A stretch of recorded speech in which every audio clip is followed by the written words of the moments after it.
He was a celebrity chef, admired for his culinary skills and discipline. But behind the fame, he was hiding a horrifying secret: selling human meat. When his wife discovered the gruesome truth and threatened to expose him, he did the unthinkable. He killed her, dismembered her body, cooked and even ate parts of her. Now, standing in court, he still insists he's innocent. Can you believe it? A man who served forbidden dishes now claims he did nothing wrong. How does someone who built a career on precision and control commit the ultimate crime? What happens when the darkest secrets we bury refuse to stay hidden? Before we dive into this shocking case, make sure to like this video and subscribe to Crime Chronicles for more chilling tales of love, lies, and betrayal. Zuri Carter and DeMarcus Hayes looked like they had it all. Their love for food brought them together, and soon they weren't just partners in life but in business too. Zuri, a well-known food influencer, had built a career around her passion for fine dining, always searching for the next best culinary experience. Her refined taste and natural charisma made her a favorite among food lovers, and her social media following grew into the thousands.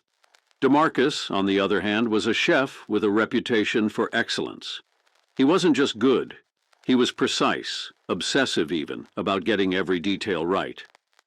Together they opened a high-end steakhouse that quickly gained recognition for its exquisite flavors and unique dishes. People loved the food, and they loved the couple behind it even more. But Zuri was more than just a food blogger. Outside of the glamorous dinner parties and social media posts, she had another identity, one that few people knew about. She was an investigative journalist, and a relentless one at that. Her work had exposed corrupt politicians, fraudulent businesses, and underground crime networks. She wasn't afraid to ask the tough questions, to dig where no one else dared. It was a dangerous field, but Zuri thrived on the adrenaline of uncovering the truth. Her relationship with DeMarcus started like something out of a movie. They met at an exclusive tasting event where Zuri had been invited to review a new restaurant. DeMarcus had been one of the guest chefs that night, and his cooking had left her impressed. They struck up a conversation, bonding over their love for perfectly aged steaks and the art of plating a dish just right. He was charming, confident, and ambitious, qualities that drew Zuri in. Their dates were filled with long conversations over gourmet meals, wine tastings, and late-night kitchen experiments. To the world, they were the ultimate power couple, building something extraordinary together. But behind the beautifully plated dishes and the Instagram-perfect romance, something darker was brewing. DeMarcus was a man of many secrets, and Zuri, whether she realized it or not, was getting too close to uncovering them. At first, their worlds seemed to align perfectly, but soon their passions, the very thing that brought them together, would become the reason everything fell apart.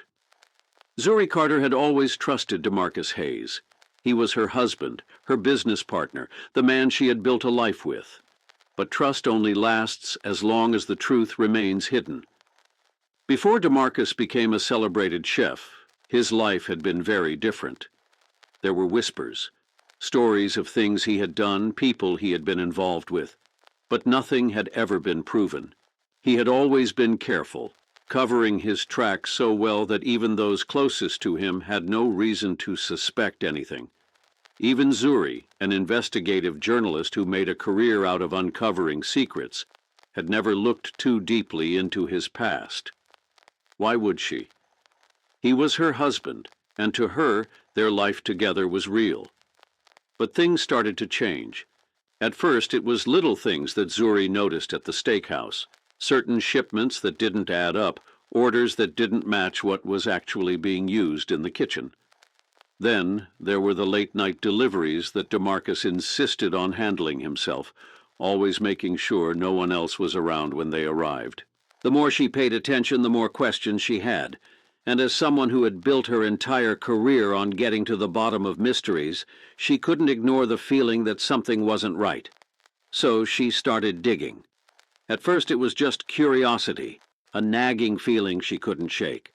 She went through financial records, supplier lists, anything she could get her hands on. The deeper she looked, the stranger things became. Then one night, she found something she was never meant to see: documents, hidden away in DeMarcus's office. What they detailed was beyond horrifying: evidence of illegal activities that stretched back years, and worst of all, proof that DeMarcus and someone else, an unknown accomplice, had been engaged in something far worse than she could have ever imagined: human meat. The realization made her sick. It wasn't just rumors. It wasn't just speculation. It was real. And she was married to the man responsible. When she confronted DeMarcus, he barely flinched. He had known she was investigating.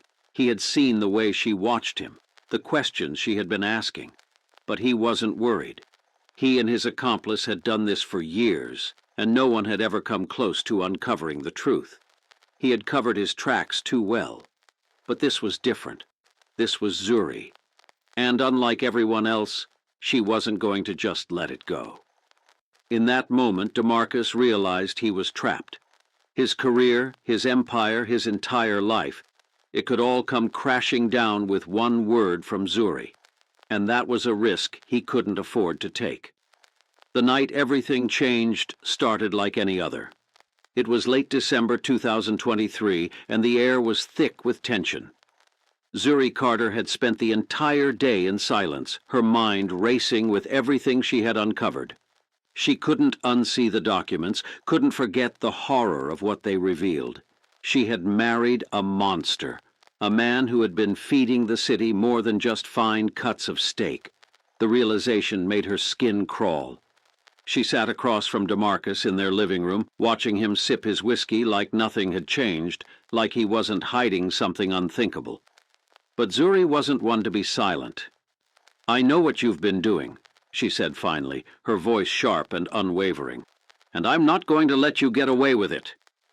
DeMarcus stilled, the glass frozen at his lips. Then he smirked and leaned back, acting unfazed. "I don't know what you think you know, but you're wrong," he said smoothly. Zuri scoffed. "Don't do that. Don't act like I'm some clueless idiot. I found the documents, DeMarcus. I know where the shipments are coming from. I know what you've been serving." For the first time, she saw something flicker in his expression, something dark, something dangerous. "You don't know what you're talking about," he said, but his voice wasn't as steady as before. Zuri pulled out her phone. "Then let's see what your followers think. Let's see what the whole damn world thinks." That was her mistake. Zuri wasn't just a journalist. She was an influencer with a massive following. She had built her brand on food critiques, restaurant reviews, and investigative deep dives into the culinary world. Thousands hung on to her every word. One live stream, one post, and DeMarcus's empire would crumble in real time. She hovered her finger over the Go Live button, her heart pounding. "I swear to God, DeMarcus, if you try to stop me, I'll make sure everyone knows exactly what you are." DeMarcus had always been a man in control. Every detail of his life was carefully curated: the perfect chef, the devoted husband, the successful businessman. He had spent years ensuring that no one ever uncovered the truth, and now his own wife was about to ruin everything. His world was slipping through his fingers. He saw only one way out. In one swift movement, he lunged forward, knocking the phone from Zuri's hand. It hit the floor with a dull thud. She barely had time to react before he grabbed the heavy butcher's knife from the counter. "DeMarcus!" The words never fully left her lips. The first blow was fast, merciless. The second was even worse. Zuri collapsed, her breath hitching as the life drained from her. Her eyes, wide with shock, locked onto DeMarcus's. For a split second there was something almost human in his gaze. Regret, maybe. But it was too late. The woman who had once been his partner in business, his wife, the woman he had smiled next to in countless photos, was gone. DeMarcus stood over her body, his breathing ragged, his hands slick with blood. He had always prided himself on precision, on being methodical.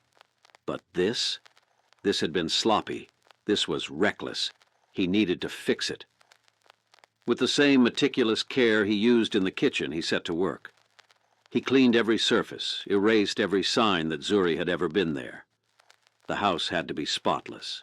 No blood, no fingerprint, no stray hairs. But there was still the body, and that was when he knew exactly what he had to do. Disposing of a body wasn't enough. Bodies were found. Bodies led to investigations. No, he needed to make sure there was nothing left to find. And there was one place no one would ever suspect. His restaurant. DeMarcus Hayes had always prided himself on being meticulous. He ran his restaurant with the precision of a surgeon, every detail calculated, every dish executed flawlessly. But this was something else entirely. The moment Zuri took her last breath, he knew exactly what needed to be done. Panic was a luxury he couldn't afford. He had spent years covering his tracks, making sure no one ever suspected what really went on behind the closed doors of his kitchen. This had to be no different. But Zuri wasn't just another victim. She was his wife. As the city slept, DeMarcus wrapped her lifeless body in thick plastic, careful not to leave behind a single drop of blood. He moved quickly, dragging her to the garage, loading her into the back of his car.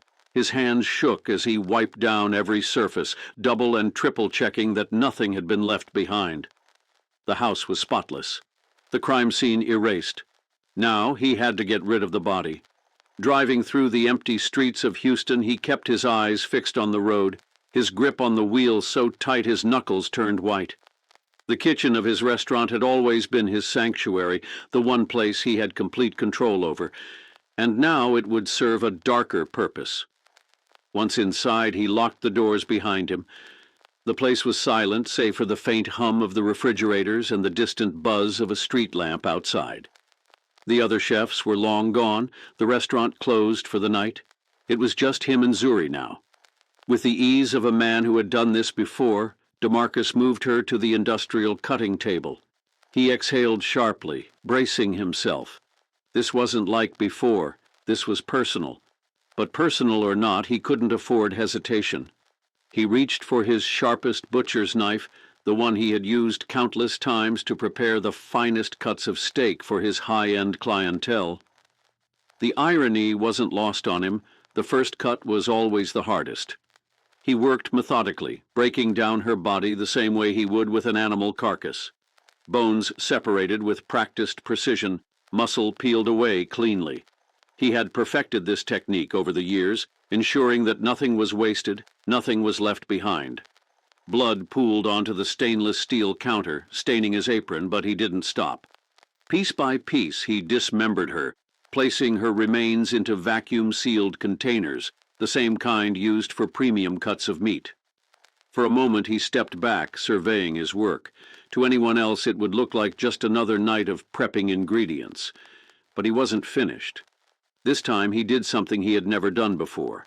Up until now his victims had always been nameless, faceless. They were just part of the operation, a means to an end. But this was different. This was Zuri. And yet as he stood there staring at the remnants of the woman who had once shared his bed, an unsettling thought crept into his mind. What did she taste like? It was a question that had never crossed his mind before. The others, he never touched them. He simply prepared them, served them, let others consume the evidence. But this was something else. Maybe it was guilt. Maybe it was a sick way of reclaiming control. Maybe it was just curiosity. Whatever it was, DeMarcus didn't fight it. He selected a cut, something tender, something rich, a piece of her thigh. He seasoned it lightly the way he would with any high-quality meat. Just salt, pepper, a touch of garlic, nothing excessive. The natural flavor needed to stand on its own. The pan sizzled as he placed the meat down, the scent filling the empty kitchen. It smelled like any other dish he had prepared. He plated it carefully, slicing off a small bite. And then, without hesitation, he put it in his mouth. The taste was unlike anything he had ever experienced. Rich, intense, almost sweet. For a brief moment, DeMarcus felt something close to euphoria. Then, just as quickly, the moment passed. He wiped his mouth, swallowed hard, and pushed the plate away. It was done. Now, all he had to do was get rid of the rest. At first, no one thought much of Zuri's absence. She was a busy woman, always chasing stories, always traveling for her investigations. A missed dinner here, an unanswered call there, it wasn't unusual. But days passed, then a full week, and still no one had heard from her. Her friends grew uneasy. Zuri wasn't the type to just disappear, not without a word. She was always in touch, always keeping people updated on her next move. Her family reached out to DeMarcus, worried. He played his part flawlessly, concerned but composed, his voice heavy with sorrow as he told them the same story over and over again. She needed time away, he said. She was under a lot of stress. It wasn't a complete lie. She had been under stress because of him, but the more he repeated the excuse, the less convincing it sounded. Zuri's colleagues, especially those who worked closely with her investigative stories, weren't buying it. She had told them she was on to something big, something that could shake the industry. And the last time they spoke, she had mentioned her own husband. That detail stuck with them. A missing persons report was filed. At first, authorities found no reason to suspect foul play. DeMarcus had an airtight alibi, at least that's how it seemed. The house was spotless, no signs of a struggle, no blood, nothing to suggest that Zuri had met with violence. But then detectives started digging into her recent investigations. A colleague mentioned a notebook Zuri always carried, filled with notes from her research. That notebook was nowhere to be found. Her laptop was missing, too. It was as if everything related to her work had been erased. That raised a red flag. DeMarcus maintained his innocence, playing the part of a worried husband to perfection. He met with officers willingly, answered every question without hesitation. He even let them search the house, confident they'd find nothing, and they didn't. But the police weren't ready to let it go. One detective, a veteran who had seen too many cases like this, had a gut feeling. Something wasn't right. If she left on her own, he asked, why didn't she take her car? Why didn't she use her credit cards? Why didn't she tell anyone? Then came the breakthrough. A search of Zuri's phone records showed something odd. Her last known location wasn't her home. It was the restaurant. The night she disappeared, her phone had pinged there one final time before going silent. That was enough for a warrant. The moment police stepped into the restaurant's kitchen, everything changed. The place was pristine, just like the house. But something felt off. Freezers were locked, storage containers tightly sealed, the air unnaturally sterile. They combed through every inch, opening every compartment, checking every hidden corner. And then they found them, the storage containers, heavy-duty, vacuum-sealed, neatly labeled. At first glance, it looked like standard inventory, cuts of meat prepared for the restaurant's high-end clientele. But then forensic teams arrived, swabbing for DNA, running tests. The results came back fast, human remains, and in one of the containers, unmistakable traces of Zuri's DNA. The golden couple, the power duo, the food world royalty. Just like that, their illusion crumbled. The truth, as horrific as it was, had finally come to light. By the time authorities closed in on DeMarcus Hayes, the walls had already begun to collapse around him. His restaurant was shut down. His reputation was in shambles. And the gruesome discoveries in his kitchen had become national news. Investigators had more than enough evidence to tie him to Zuri Carter's murder, but they didn't want to just arrest him. They wanted to make sure he had nowhere to run. On January 14, 2024, just as DeMarcus was preparing to flee town, police moved in. He had been packing in a hurry, shoving clothes and stacks of cash into a duffel bag. His passport sat on the table, next to a burner phone and a fake ID. He was planning to disappear, just as Zuri had warned he would if she ever exposed him. But he never got the chance. The arrest was swift. A team of officers stormed his residence, taking him into custody before he could slip away. Witnesses described the scene as eerily calm. DeMarcus didn't fight, didn't argue. He just stood there, his expression unreadable as they cuffed him and read him his rights. But the case wasn't over. As investigators combed through DeMarcus's restaurant records and employee logs, they discovered something even more disturbing. He hadn't acted alone. For years, DeMarcus had operated with the help of a trusted sous chef, someone who had been by his side in the kitchen, perfecting the dishes that had earned them so much acclaim. This accomplice, whose identity authorities have not yet revealed, was instrumental in covering up DeMarcus's crimes. He had helped dispose of remains, clean up evidence, and ensure that none of their secrets ever saw the light of day. But unlike DeMarcus, the accomplice had vanished. By the time police issued a warrant for his arrest, he was already gone. Investigators found signs that he had fled the country, though exactly where remains unknown. Now, he's one of the most wanted fugitives in the country, with authorities offering a substantial reward for any information leading to his capture. Meanwhile, DeMarcus's trial was fast-tracked. The evidence was overwhelming. DNA samples, surveillance footage, financial records showing suspicious purchases of industrial cleaning supplies, and, of course, the human remains found in his restaurant. Yet, when the trial began in late 2024, DeMarcus entered a plea of not guilty. The courtroom was packed with journalists, true crime enthusiasts, and former patrons who had once admired him. His legal team argued that he had been framed, that there was no proof he had actually killed Zuri, only that her remains had been found in the restaurant. But the prosecution painted a much darker picture. They described DeMarcus as a man obsessed with control, someone who had built his entire life on deception. He had silenced Zuri because she had uncovered his secret, just as he had likely done to others before her. Testimony from forensic experts detailed how the remains had been stored with the same precision as the restaurant's other ingredients, carefully catalogued and preserved. The most chilling moment of the trial came when the lead prosecutor addressed the jury directly. He didn't just dispose of her. He didn't just hide her.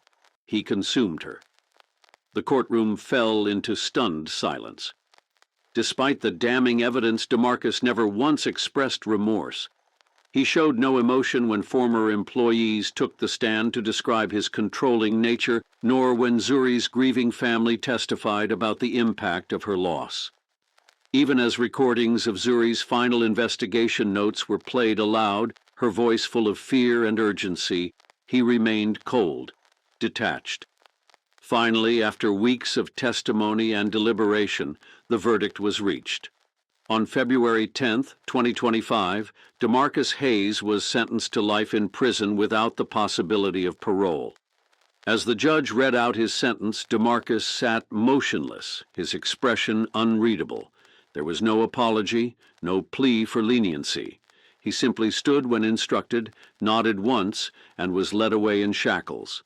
Outside the courthouse, the media swarmed for reactions. Zuri's family wept, holding on to one another for support. Reporters debated whether justice had truly been served. And somewhere beyond the reach of law enforcement, DeMarcus's accomplice remained in the wind, a shadow still lurking in the darkness. Though DeMarcus may have been caught, one chilling question remained. Who else had been on their menu? This case is a grim reminder of the darkness that can lurk behind the most charming smiles. DeMarcus Hayes was a man who built his life on secrets, but in the end, those very secrets destroyed him. Could Zuri have been saved if she had gone to the police sooner? How do we truly know the people we love?